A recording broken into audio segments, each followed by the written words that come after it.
Selamat datang kembali di penelaahan mendalam kita. Hari ini kita bakal bongkar rahasia komunikasi dari buku How to Talk to Anyone karya Lelondes. Betul. Fokus utama kita, gimana caranya bikin orang lain merasa jadi pusat perhatian. Penulisnya punya istilah keren nih, communication. Ya, atau jadi you firsty, ya, mendahulukan Anda, si lawan bicara. Nah, itu dia. Kita mau lihat gimana pendekatan ini bisa banget ngebantu kita dapat simpati dan respect. Persis, ini bukan cuma soal apa sih yang kita omongin, tapi lebih ke gimana cara kita nyampainnya. Bikin orang lain tuh ngerasa, wah didengerin nih, dipentingin gitu. Oke, siap kita kupas ya? Siap. Kita mulai dari yang nonverbal dulu kali ya. Di buku ini ada beberapa teknik menarik. Boleh, boleh. Aku baca soal the floating smile, senyum yang membanjir. Kedengarannya agak dramatis ya.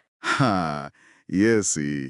Tapi idenya gini, jangan langsung pasang senyum begitu ketemu orang. Oh ya, kenapa gitu? Justru disarankan, tahan dikit, pandang dulu wajahnya sebentar.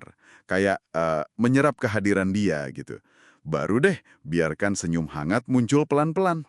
Menarik. Jadi senyumnya terasa lebih personal gitu ya? Bukan senyum otomatis. Tepat. Jeda sepersekian etik itu bikin senyum kita rasanya lebih tulus, lebih khusus buat dia. Nggak kayak senyum template lah istilahnya. Bikin orang merasa spesial. Oke, oke. Kebayang. Selain senyum, ada lagi? Kontak mata mungkin? Nah, itu dia. Kontak mata juga krusial banget. Ada teknik namanya sticky eyes, mata lengket. Mata lengket. Gimana tuh maksudnya? Agak serem nggak sih kedengarannya? Enggak kok. Maksudnya itu, kita pertahankan kontak mata sedikit lebih lama dari biasanya. Bahkan pas lagi jeda ngomong, Oh, jadi bukan natap terus-terusan tanpa kedip gitu ya? bukan gitu. Cukup sedikit lebih lama aja. Tujuannya buat nunjukin kalau kita tuh benar-benar tertarik, benar-benar dengerin. Ini nunjukin respect dan bisa bangun kedekatan. Iya ya. Jadi bahasa tubuh ini kayak fondasi awal ya, buat nunjukin kita fokus ke dia. Betul banget. Nah, sekarang masuk ke intinya nih, communication tadi. Jadi you firsty dalam omongan kita.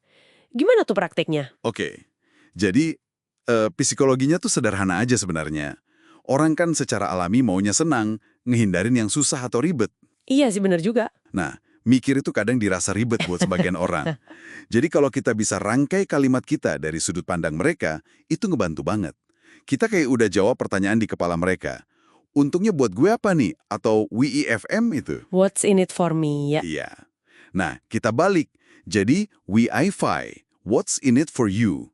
Ini untungnya buat Anda. Oke, coba kasih contoh deh biar lebih kebayang. Misalnya, mau ngajak makan di tempat baru.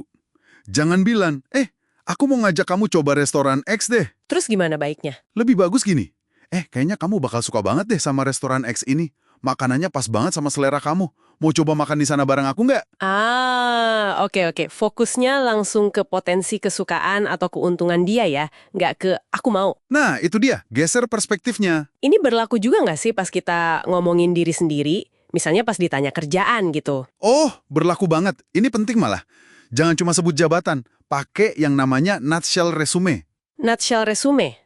Apa tuh? Jadi kayak rangkuman singkat kerjaan kita, tapi fokusnya ke manfaat buat orang lain. Bukan sekedar saya penata rambut. Tapi, Tapi mungkin saya bantu orang nemuin gaya rambut yang paling pas buat bentuk wajah mereka biar makin pede. Atau saya bantu bisnis kelihatan lebih profesional lewat desain biar lebih gampang guide klien. wah keren nih. Jadi lagi-lagi fokusnya ke nilai buat si Anda, lawan bicara kita. Bikin kita lebih menarik dan gampang diingat ya jadinya. Iya dong, karena kita nunjukin kita mikirin orang lain, bukan cuma diri sendiri. Dan prinsip WIFM, WIV ini penting banget loh, apalagi kalau kita mau minta tolong atau ngajak ketemu. Gimana tuh? Ya, selalu coba sebutin juga keuntungan buat mereka apa. Biar jelas, transparan, nggak ada kesan kayak, ini orang ada maunya doang nih. Jadi, bangun kepercayaan juga. Oke, jadi buat Anda nih yang lagi dengerin, kalau mau lebih cepat akrab sama orang, atau mungkin biar komunikasi pas meeting atau networking lebih lancar, coba deh praktekkan fokus ke Anda ini. Iya, ini bukan soal manipulasi ya, tapi lebih ke arah empati yang diterapkan dalam komunikasi.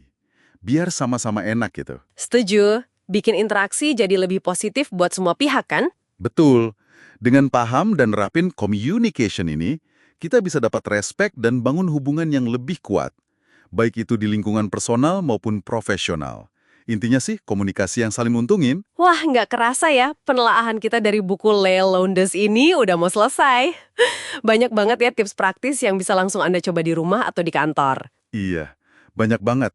Nah, sebagai penutup nih, mungkin ada satu hal yang bisa Anda renungkan. Apa tuh? Coba deh perhatiin, dalam obrolan Anda sehari-hari, seberapa sering sih Anda benar-benar fokus sama apa yang penting atau menarik buat lawan bicara Anda? Hmm. Atau jangan-jangan kita lebih sering nunggu giliran ngomong aja sambil sibuk nyusun kalimat di kepala? Wah, ya juga ya, seringnya gitu kayaknya. Nah, coba amati itu aja dulu deh dalam interaksi Anda berikutnya. Mungkin banget bisa ngasih perspektif baru tentang cara Anda terhubung sama orang lain.